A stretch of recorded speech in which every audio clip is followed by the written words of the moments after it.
بعد فأعوذ بالله من الشيطان الرجيم بسم الله الرحمن الرحيم ما كان محمد أبا أحد من رجالكم ولكن رسول الله وخاتم النبيين صدق الله العلي العظيم إن الله وملائكته يصلون على النبي يا أيها الذين آمنوا صلوا عليه وسلموا تسليما اللهم صل على محمد وعلى آل محمد كما صليت على إبراهيم وعلى آل إبراهيم إنك حميد مجيد اللهم بارك على محمد وعلى آل محمد كما باركت على إبراهيم وعلى آل إبراهيم إنك حميد مجيد سامعین حضرات مجھے محترم دوستو اے مسلمان بھائیرو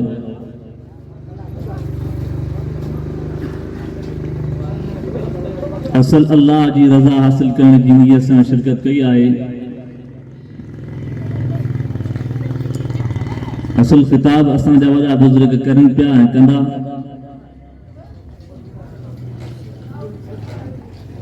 اللہ رب العزت چاچے محمد مٹھل کے دنیا آخرت یہ بھلائی نصیب فرمائے اہن خیر خیرات کے جیکا پنجے والد صاحب جی نسبت سے انہیں کئی آہے ہی اسائیں تمہاں کے اعمال صالحہ کے زندہ کرنے جو موقع عطا کیو آہے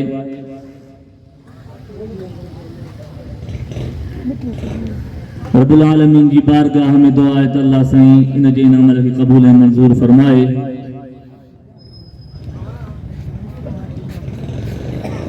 مو تمہارے سامو کلام مقدس جی کڑی آیت تلاوت کئی آہے کچھ حصو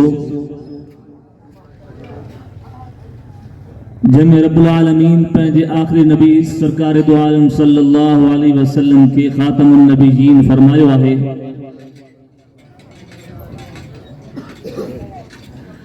نبی علیہ السلام کے آخری نبی کہ ملے مولوی کے مفتی فتوہ نہ دنی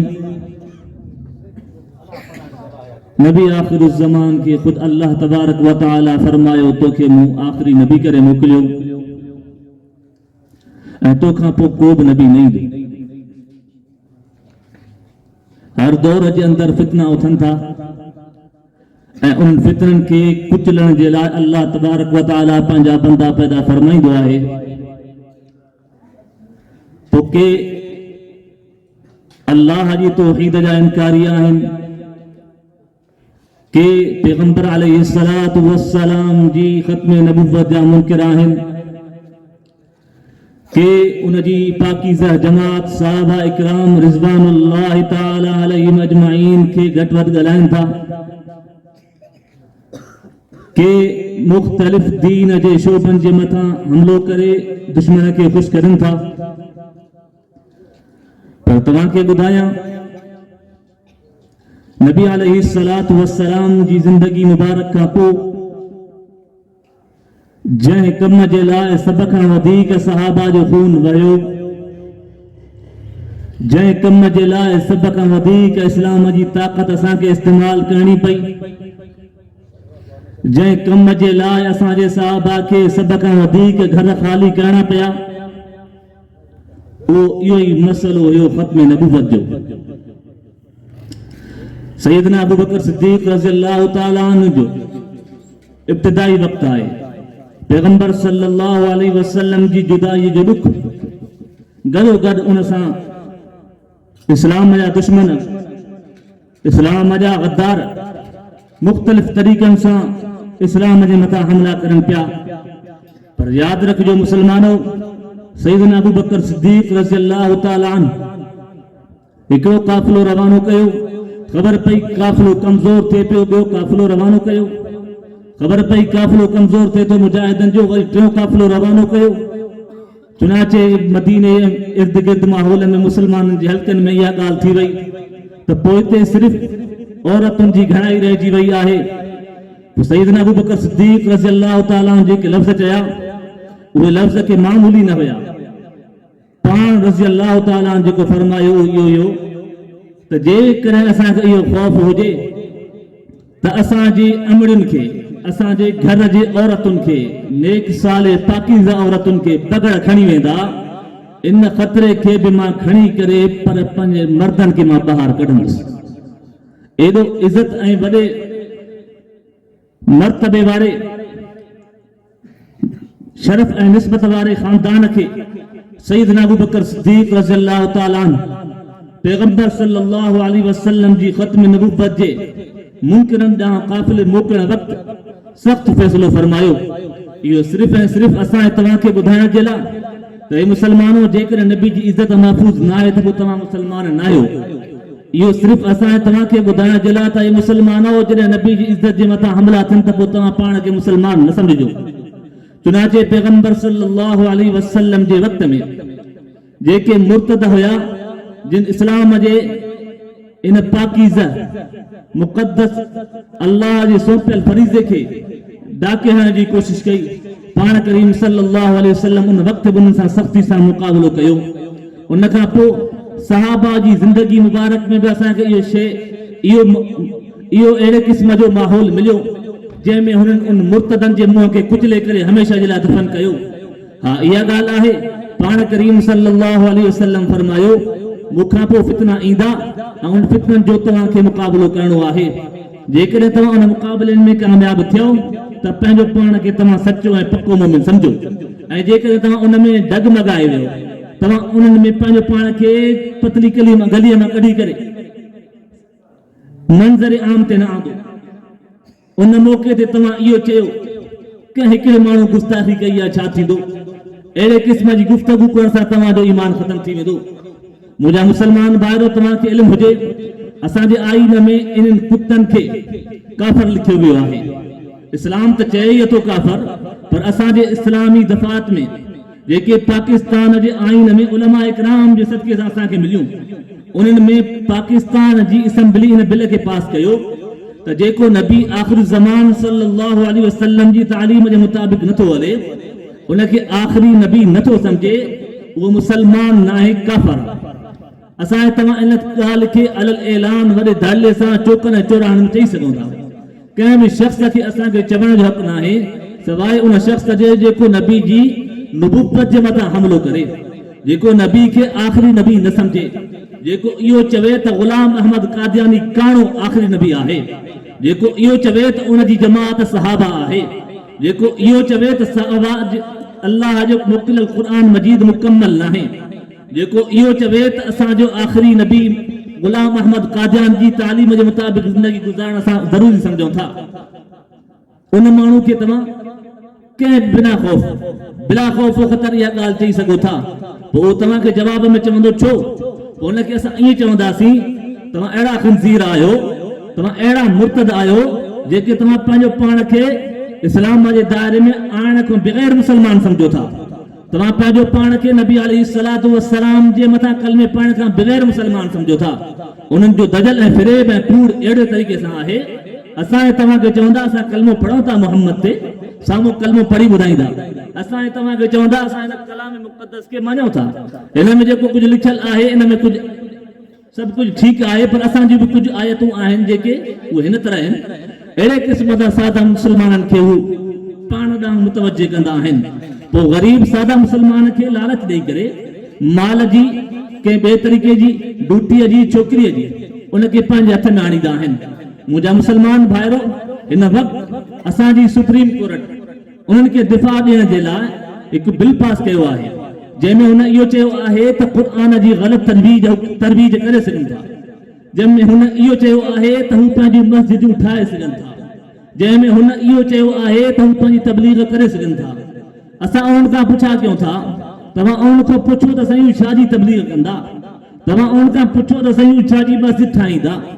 उनको पुछा था कि कुरान पाक खणी करे घुमाईंदा चुनाचे मसलो ख़राब हितां थियो हिकिड़े कादियानी कुरान पाक जंहिंमें हुन पंहिंजे मतिलब जो लिखियल हुयो सरियाम हुन इशाद कई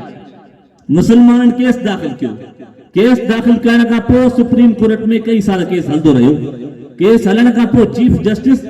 चए थो त पाकिस्तान में हर मज़हब खे आज़ादी मिलियल आहे असां चीफ जस्टिस साहब खे चऊं था त मज़हब खे आज़ादी मिलियल आहे जेके सिख आहिनि उहे पंहिंजो पाण खे मुस्लमान कोन था सॾाइनि जेके कोली आहिनि पंहिंजो पाण खे मुस्लमान कोन था सॾाइनि छो त नबी ते कलमो कोन था पढ़नि जेको नबी ते कलमो न पढ़ंदो मुस्लमान न आहे पाकिस्तान जे आइन जे मुताबिक़ जॾहिं त ही पाकिस्तान जे आइन जे मुताबिक़ पंहिंजो पाण खे मुस्लमान तस्लीम करनि था ऐं पंहिंजे नबी आख़िर ते कलमो बि नथा पढ़नि ही मुसलमाननि खे धोखो ॾेई करे वरगलाए करे उन जे ईमान जे मथां हमिलो था करनि असांजे आलम जी ॻाल्हि इहा आहे त तूं हिन ॻाल्हि खे सम्झे छो थो जॾहिं त हू पंहिंजो पाण खे मुसलमान चई करे कलमे आख़िरी ते ईमान नथा आणनि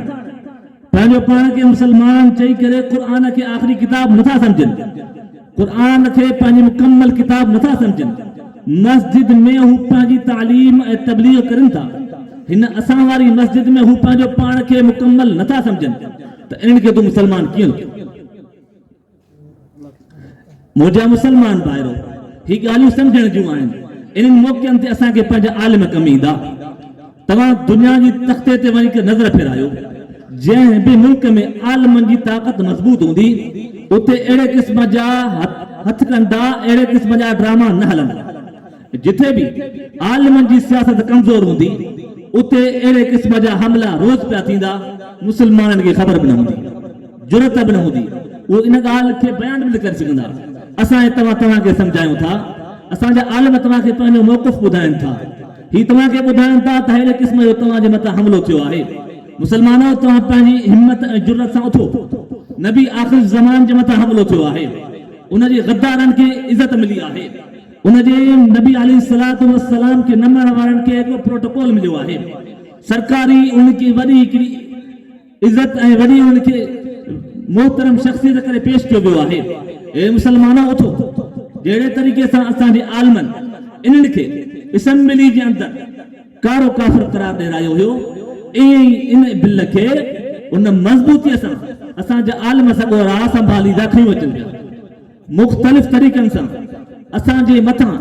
दुश्मन हमिलो करे इन बिल खे ख़तमु करण जी कोशिशि कंदो आहे जॾहिं इहा शइ असां वटां अल्लाह न करे ख़तमु थींदी पोइ असां तव्हां पंहिंजे नबी जो ज़िक्र ख़ातमुन नबीयिन सां न करे सघंदासीं असां तव्हां पंहिंजे नबी खे आख़िरी नबी न चई सघंदासीं असां माण्हुनि खे सम्झाए न सघंदासीं इन जे करे अर्ज़ ऐं गुज़ारिश इहा आहे त वक़्त जे आलिमनि जो सालिहनि जो साथ ॾियो उन्हनि खे ताक़त ॾेई करे मज़बूत बणायो ताकि हू असांजो मौक़िफ़ वॾे धड़ल्ले सां सुठे तरीक़े सां बयानु करे सघनि ही असांखे जेका शइ हिन वक़्तु मिलियल आहे इस्लामी सूरत में ही आलिम जे सदके मिली आहे ही असांखे तव्हांखे जेको हुलियो मिलियल आहे नबी अलैहिस्सलातु वस्सलाम वारो आलिमनि जे सदके मिलियल आहे ही असांजे तव्हांजी मस्जिदूं मदरसा तबलीग असांजी ऐं तव्हांजी अमड़नि जी इज़त ऐं हया ऐं शर्म असांजे तव्हांखे इहो इल्मु आहे त मुंहिंजी माउ मुंहिंजी भेण मुंहिंजी धीअ असांजे तव्हांखे इहा ख़बर आहे त मुंहिंजो पीउ आहे मुंहिंजो भाउ आहे मुंहिंजो चाचो आहे इहा आलिमनि जे सदके हिन इस्लाम जे सदके इस्लाम खे ॿुधाइण जे सदके जेकॾहिं असां तव्हां इन ॻाल्हि खे सम्झंदासीं त असांजी ॿिन्ही जहाननि जी भलाई थींदी जेकॾहिं इन ॻाल्हि खे न सम्झंदासीं त असां ॿिन्ही जहाननि में घाटो ऐं नुक़सानु कंदासीं मुंहिंजा मोहतरम दोस्तो भाइरो ऐं बुज़ुर्गो मुंहिंजी दिलि त शायदि अञा वधीक ॻाल्हाइण ते चवे हा टाइम बि काफ़ी थी चुको आहे थधि बि थी वधी वई आहे बसि मां गुज़ारिश इहा कंदुसि त हिन वक़्तु असांजा आलिम असांखे तव्हांखे सॾनि अचो रोडनि ते हिकु त इलेक्शन में वरी बदनज़मी सां इंतिहाई बदतरीन दांधली करे पैसनि जे एवज़ असांजा नुमाइंदा असेंबली में खणी पहुचाया अथऊं पाकिस्तान जी तारीख़ में अहिड़ी बदतरीन दांधली करे हिकिड़ो बि माण्हू नुमाइंदो असांजो जंहिंखे अवामी नुमाइंदो चइजे असेंबली में पहुतो हुजे न आहे हिकु नंबर ॻाल्हि इहा ॿियो नंबर ॻाल्हि इहा त इन सुप्रीम कोर्ट जो इहो फ़ैसिलो जंहिंमें असांजी नबी जी इज़त जे मथां हमलो कयो आहे वॾे खां वॾी मोतबर शख़्सियत तॾहिं आहे जॾहिं असांजी नबी जी इज़त कंदी जॾहिं असांजी नबी जी इज़त महफ़ूज़ न आहे त उहो शख़्स बि महफ़ूज़ न रहंदो इनजे करे गुज़ारिश इहा आहे त आलमनि जो सॾु अचे थो पियो, तहरीक हलण जो ऐलान थी चुको आहे। हमेशह मुजाहिद सरबकफ रहंदा आहिनि, हमेशह मुजाहिद तयारु रहंदा आहिनि। नतीजा अल्लाह जे हथनि में आहिनि, असांजे हथ में कोशिशि आहे। असां पंहिंजी भरपूर कोशिशि करे आलमनि जी हिमायत कयूं, साथ ॾियूं, जिते सॾु ॾियनि उते पहुचूं। असांजी इंशाअल्लाह कामयाबी आहे। रब्बुल आलमीन मूंखे तव्हांखे अमल जी तौफ़ीक़ नसीब फरमाए। वमा अलैना इल्लल बलाग।